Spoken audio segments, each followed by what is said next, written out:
My father had 93 years, but it seemed short. In his seemingly long life of 93 years, it was short because it just seems like if we only had more time. Old Testament gives us a view of some people who live to be 500, 600, 700, 800, 900 years old. If I have a chance to ask, I will ask, how come we got shortchanged?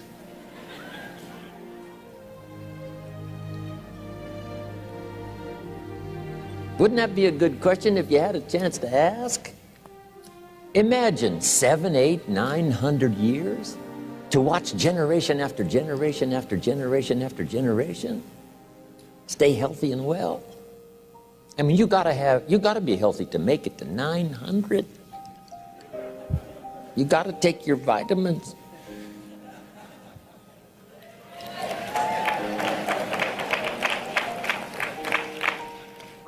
I'm pushing the Bible, I'm pushing vitamins. I mean, I'm doing good today. So, the key is time is precious. Now let me give you Bill Bailey's description of time. Life is not just the passing of time. Life is not just the passing of time. Life is a collection of experiences, their frequency,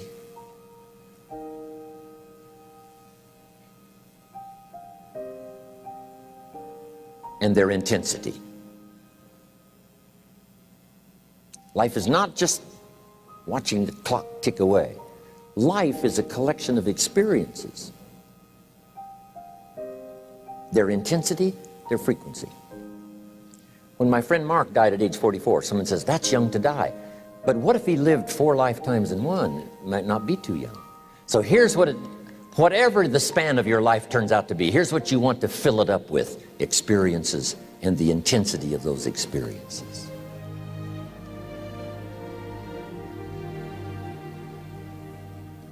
But now let's talk about the management of time. Here's one of the best ones. We covered earlier, when should you start building this hotel? Answer, as soon as you have it finished. Now jot this one down on time management. When should you start the day? As soon as you have it finished. Plan the day the best you can, leaving plenty of room for improvising and surprises and all the stuff that happens during the course of the day. But if you've planned a good, productive day, now you start that day, you can't believe how much more valuable your time will be. Don't start the day until you have it finished. Now here's the next one. Don't start the week until you've had it finished. Now to lay out a week is a pretty good challenge. Next, don't start the month until you have it finished. The places to go and the people to see and the productivity and the sales and the customers and the development and all the rest of what you want to accomplish during the course of 30 days. Don't start the month till it's finished. And then here's the big one. This is really challenging. Don't start the year until you have it finished. To the best of your ability. It can't be finished like minute by minute. But in terms of the sweep of what you want to accomplish in the year 2002, make sure that that's set and ready to go by the time January 1st rolls around. And it might get all upset, and it might get torn up and you do a new one. You make so much progress the first 90 days that now you've multiplied it all by 2, by 3. Because that happened to me. I thought, wow, here's how this is going to be a great year. By the time I'd finished the 3rd month, I'm rolling, I'm soaring. So many things are happening, I revised my whole year's plan. Okay. Now, jot this down. Approaches to the management of time. Here's the first one. Ignore the subject. I mean, that's good advice. Don't let anything overly bug you. Because remember now, you don't have to do anything. Someone says, well, I got to get a handle on my time. The answer is no, you don't. If you want to let it all go, you can let it all go. I mean, this is good advice. Somebody says, you ought, you ought, you ought. Jot this down. Ignore all the you oughts or you should. Only if they're giving general information. We should. It's better to say if you're teaching we should. Not you should, we should. Then you let me listen in without it being too confrontational. If everyone did this, see, that'd be great. And then you give a person a chance to choose to do it or not to do it. But when you start the you ought, now see if I don't, now see we got some tension and maybe some problems. So you oughts seem to always create problems. When you're talking to your kids, you say, no, if kids would do this, not always saying if you did this, life would be better, but if kids did this, life would be better. It's like making a little talk and letting them listen in. And then it's a little less confrontational. It gives us a choice. In one of my seminars, here's what I teach.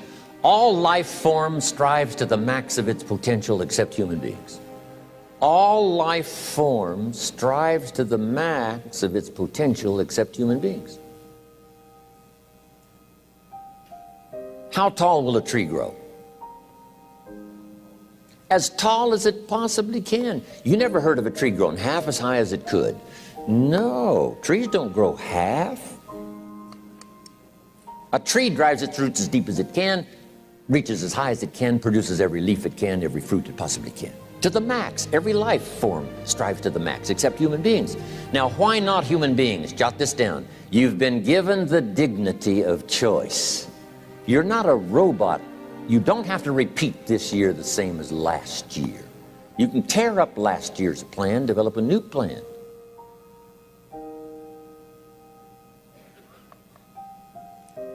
So, the dignity of being a human being. Now, here's the choice on being a human being. To be part of all we were meant to be, or to be all. To strive for all, or half, or part, or some. The choice is up to you. To develop one skill or 10 skills. Someone says, well, I'd be happy with just one more language. Well, some say, hey, I'm going to learn 6 or 7.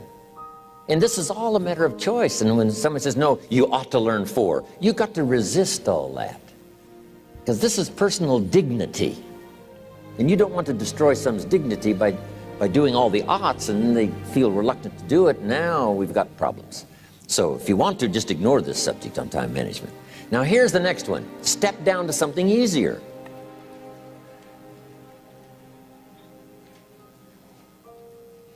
The guy's in sales and he says, oh, I want to own the company. Finally owns the company. Now he's got no time to play golf. He said, when I was in sales, I was making big money playing golf 3 days a week. Heck with this owning something.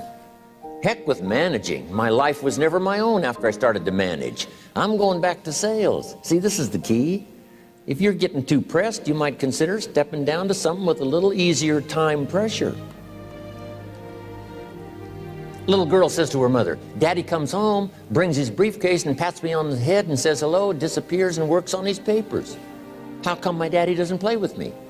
And her mother said, look, your daddy loves you very much, but he's so busy at work, he can't get it all done, he has to bring it home. He loves you, but that's why he can't play with you. And the little girl said, why don't they just put him in a slower group? So, jot this down now. If you don't have time for your kids, you might consider joining a slower group. Remember when I said some things I went for cost me too much? So reconsider. Next key to time management, and that's work longer and harder. But see, there's a limit to that. I almost lost my health the first year. I went so crazy about personal development and achievement. I just went bonkers. You know, I told you I was skinny, but at the end of that first year, I was a walking shadow. And then it suddenly occurred to me, what if I got rich and too ill to spend it? I mean, that was a shocker. So I started, you know, developing a little more reasonable.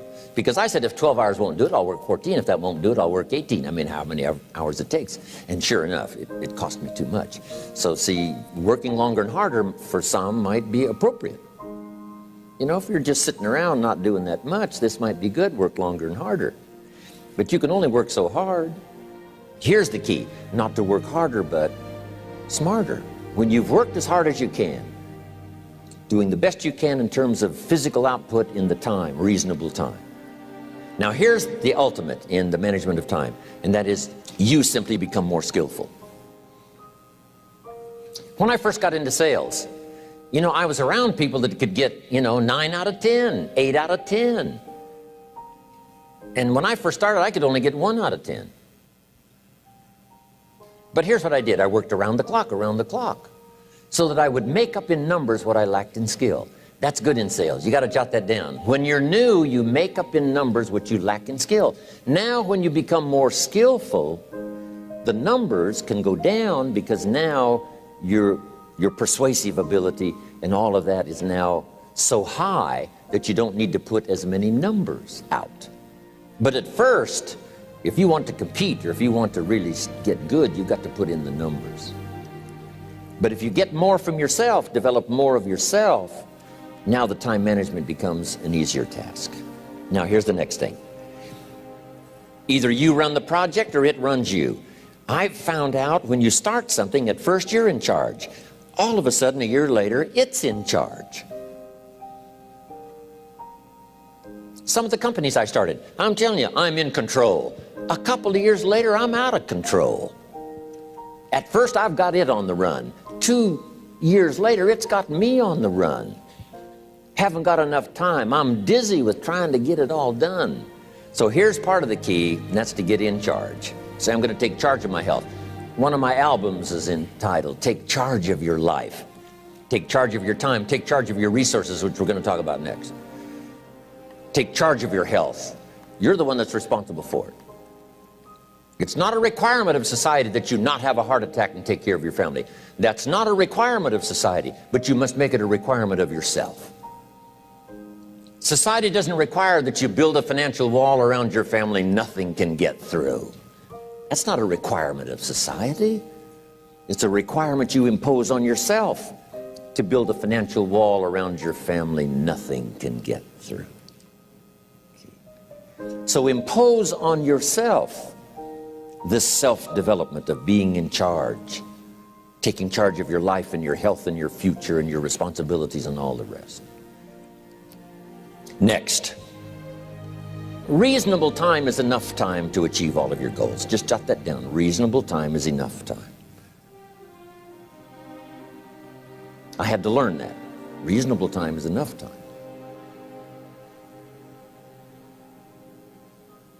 Here's why. It's not the hours you put in, it's what you put in the hours. If you start depositing greater ideas into the hours you've got later than now, I'm telling you, later you can't believe the productivity that will flow. The ideas you can't think of now, a year from now, they'll start to flow. And when you deposit those ideas in the hours you've got, productivity multiplies by 2, 3, 5, 10. Next, time management essential. We've already covered the first one, a written set of goals. And then do priorities on your goals. What's important this week? What's important this month? Here's the next one. Often review. Just go over your goals to make sure that your list is working for you. It's got you inspired. It's got you turned on.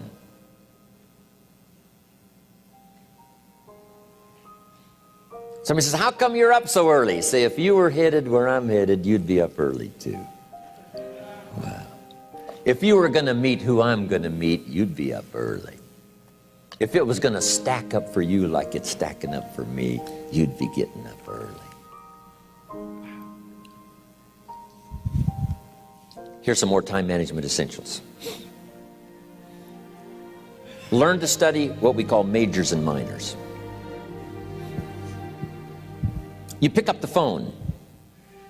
Here's what you must say when you pick up the phone. Is this a major conversation or a minor conversation? If it's minor, a few pleasantries and you're done. If it's major, maybe you've got to make a few notes. So here's the next one. Important conversations, make an agenda before you make the call. Just jot down a little agenda. It's so easy now to just talk out of your head. Did you ever hear a conversation end like this? Let's see, there was something else. See, you don't look that swift. I can't think of it right now. I'll call you back. See, you look a little incompetent. Let's see, there was something. It escapes me right now. Really? So have you got this now? Make an agenda before you make a call if it's an important call. Now later that saves you all kinds of stuff.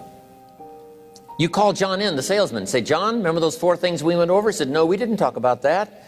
And then you pull out your daytime or whatever, and there's the list you made when you made the call. He said, oh yes, seems like I do remember. And you've got him with your list. If it's just, salespeople especially can talk you out of what's in your head. It's true, no, we didn't talk about that. And if you don't have a little proof, I'm telling you, it's gone. So make an agenda before you make a call. So what's major, what's minor? Now here's the key on this. Don't major in minor things. If you take up major time to do minor things, I'm telling you, you'll be behind the curve constantly. Here's what we learn in sales training. What's major time and what's minor time? Here's minor time, thinking about prospects. Here's minor time, making lists of prospects. Here's minor time, keeping books on prospects. Here's minor time, going to see the prospect. Here's minor time, evaluating the prospect after you've been there. That's all minor time. Here's major time, in the presence of the prospect. That's major time. And if you took a look, if you're in sales and you took a look at a week, you'd say, my gosh, I'm spending 90% of my time on the minor stuff and so little time on the major stuff in the presence of. How many hours in the presence of in my day? How many hours in the presence of during my sales week? Because the time that really counts is in the presence of the prospect. Majors and minors. Here's another key time management essential. Don't mistake movement for achievement. It's easy to get faked out by being busy. Guy comes home at night all exhausted, falls in the chair and says, oh, I've been going. Here's the big question, doing what?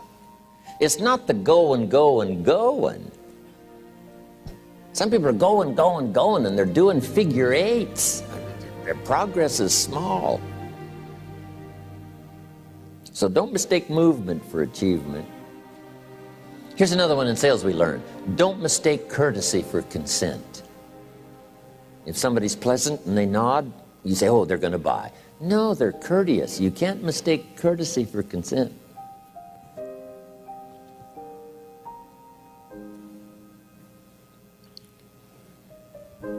Now here's a big one, concentration. I had to learn this. All those years ago, I'm in the shower trying to compose a letter. Found it turns out to be a strange letter. So here's what I learned to do. Save the work till you get to the office. Save the work till you get to the work.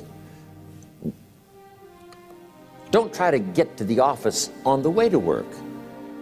On the way to work, enjoy the way. In the shower, enjoy the shower. Then go to work when you get to work. I found this to be helpful. Concentration. Here's another big one. Learn to say no. I'm telling you, in such a social society we have now, it's so easy to try to be a nice person, saying yes, yes, yes to everything. Find yourself overloaded. Now you got to call and make the, well, gosh, you know, all the time it takes to back out of something that you said yes to too quickly. Here's what might be better. I don't think so, but if that changes, I'll call you. Little things you can use not to overcommit yourself. My friend Ron Reynolds says, don't let your mouth overload your back. It's a good one. Now here's a big one on time management. When you work, work. When you play, play. Don't mix the two.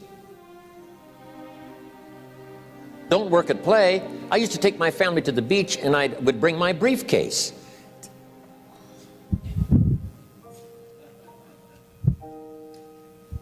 I learned not to do that. Or at the beach, I'm saying I should be at the office. I should be at the office. Now my family's upset because I'm at the beach and I'm thinking office, office, office. Now when I'm at the office, I'm thinking what? I got to get my family to the beach, the beach, the beach. So things are not going too well at the office because I'm thinking beach, and things are not going too well at the beach because I'm thinking office. Here's what I learned to do. At the beach, be at the beach. At the office, be at the office. When you work, work. When you play, play. Don't mix the two. Don't work at play. Now here's one of the most important ones. Don't play at work. Work is too serious. You don't want the reputation of being the office joker. It's not a good one. Yes, there's time for some pleasant stories. Yes, there's time for a little humor. Yes, best if it's a happy office, of course. But I'm telling you, you got to be serious about work, because you're parting with a piece of your life for the work you do. Your work costs you a piece of your life. Here's what it's called: serious business. Not grim, not unhappy, but serious. Key. Don't play at work. The old expression, I don't think we use it anymore, horse around at the office. Play around, play jokes, play tricks. No place, not at the workplace. At the beach, yes. At the bar, yes. Somewhere else, not work. You got to treat work with all due conservative passion, because it's leading you to your future. Here's another key phrase: all work is good. You may not like your job, but if it's the stepping stones to get you to where you want to go, you got to appreciate your job. You don't have to have a passion for your job. Here's the ultimate passion: a passion for incredible success in every department of my life. That's the passion. But don't look down on some menial job you have to do to finally get you to where you want to go. No job is menial. No job is not, every job is noble. Training life for pay, making a contribution to society. Next, analyze how you are. And if you have some weaknesses, if you can't, doesn't seem like you can change, here's the key: get it covered.